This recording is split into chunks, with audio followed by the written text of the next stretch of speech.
almost had his superpowers. Last 223,000. What is the deal, beautiful people? Your boy Ramon, Lifestyles Defined. Let's talk about Amazon, specifically Amazon Go. Yikes. Amazon is really becoming a behemoth in these streets. Literally, this could be a problem here. You know, there was some news circulating a few weeks back that there were some Macy's and Walmart's closing.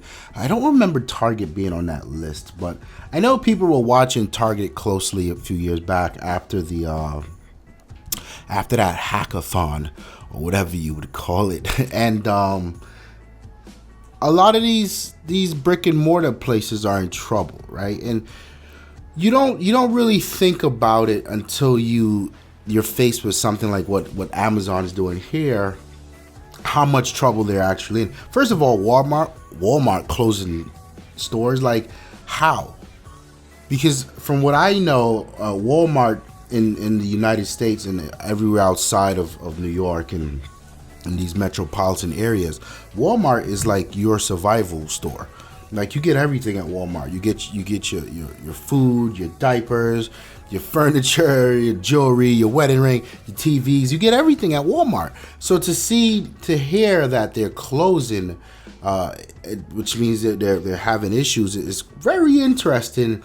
And I always equated that to what Amazon's been able to do in the online world, and really Amazon Prime and the 2-day shipping and the way they work with the post office and how efficient their shipping factories are, and yada yada yada.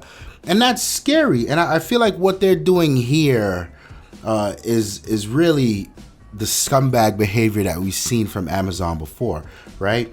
And what I mean by before is there was way back, there was I don't know if it was diapers.com or something like that, but Amazon wanted to buy the diaper company, and for obvious reasons, right? You add one more under the bucket and you can mass produce these things, and they said, no, we're not selling to you.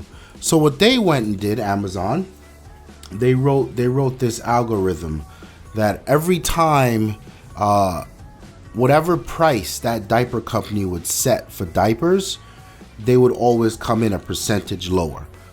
And it didn't matter how low they went, Amazon would still beat them. And Amazon would always win.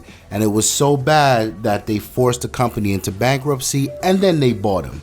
So these scumbag tactics remind me of what's going on here, where they beat the crap out of these brick and mortars with the sales, with the convenience of having things sent to your home, with the wild amounts of Black Friday sales that happen, and Christmas sales and Father's Day sales and Mother's Day sales and yada yada yada, that they can't compete.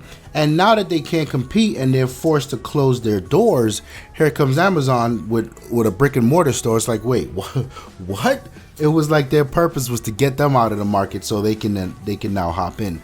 So I think that's interesting. The first thing that jumped out at me was this may very well be the beginning of the final nail in the coffin for these brick and mortar convenience stores. The second thing that I really dug about what I see here is the idea of a smart supermarket, right?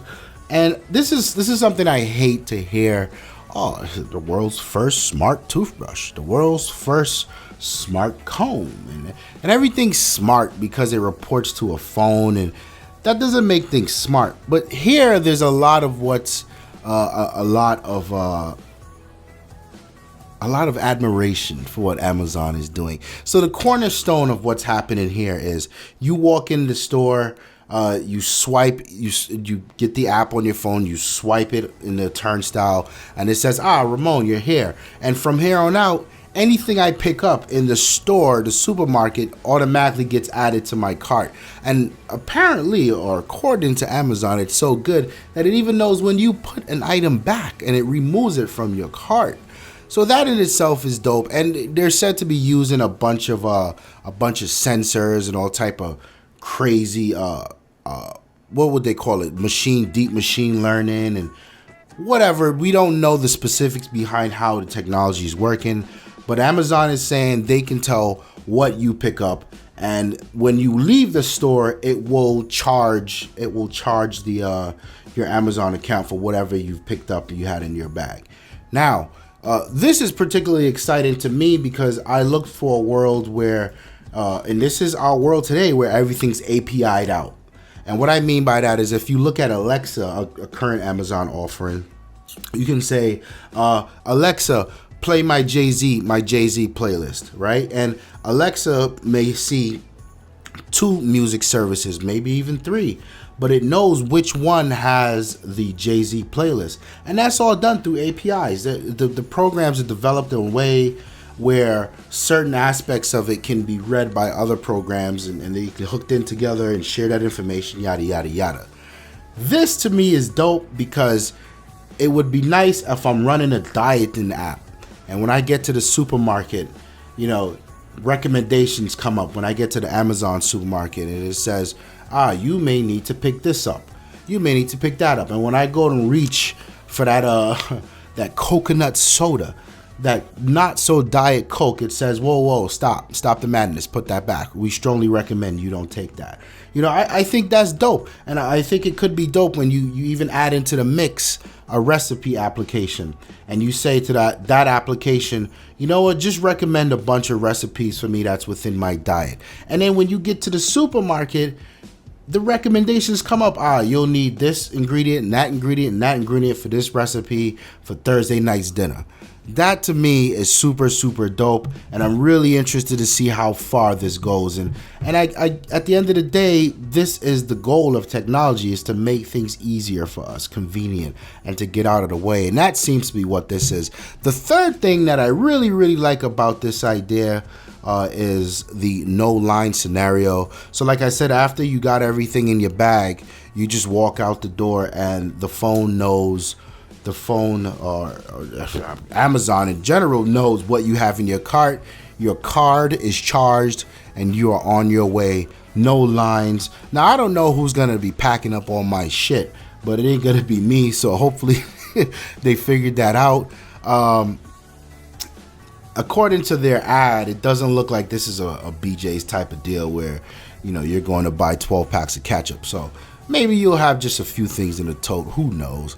But I really like this idea of no lines. I think it's taking the concept of a self-checkout a bit further, right? Because a self-checkout, you come, you scan, and you bag and you're out. Here, you don't even need to scan. They already know what's in your cart. I think that's dope. I think that'll help alleviate a lot of the stress of shopping on holiday season for a lot of people. And I think it's definitely an evolution of how we do things today. Even when you think about how Apple did it, where you get this app and you go into the Apple store and whatever you pick up, you scan yourself and then you check out. This is definitely a step above that, and I think it's a step in the right direction. So all in all, I think Amazon Go is kind of cool. The first store, I think they said, will be in Seattle in 2017. I can't wait to see something like this in Williamsburg. This is something that I just have to try out for myself. I think it's a dope idea, but I'm also very interested to see the economics behind it and how this affects and who this affects, because now is the time when we need to sit up and really pay attention to what Amazon is doing, right? Especially with this machine learning stuff. People worry about Google because Google know everything about you. You know, Google does know a lot about you. Ultimately, they would love to know what Amazon knows about you, and that's your shopping habits, your most personal, most intimate things that you need to be who you are. So definitely Amazon is on my radar now. I haven't seen much buffoonery from them, so I don't have much cause to worry. I don't know if they're the next Skynet, but it's definitely getting scary out here if you're into that type of stuff. Anyway, I hope you guys liked the video. Hit the like button, hit the subscribe button. We got plenty more coming. My name is Ramon. I'm out of here. Peace. From the deep forest into the sun.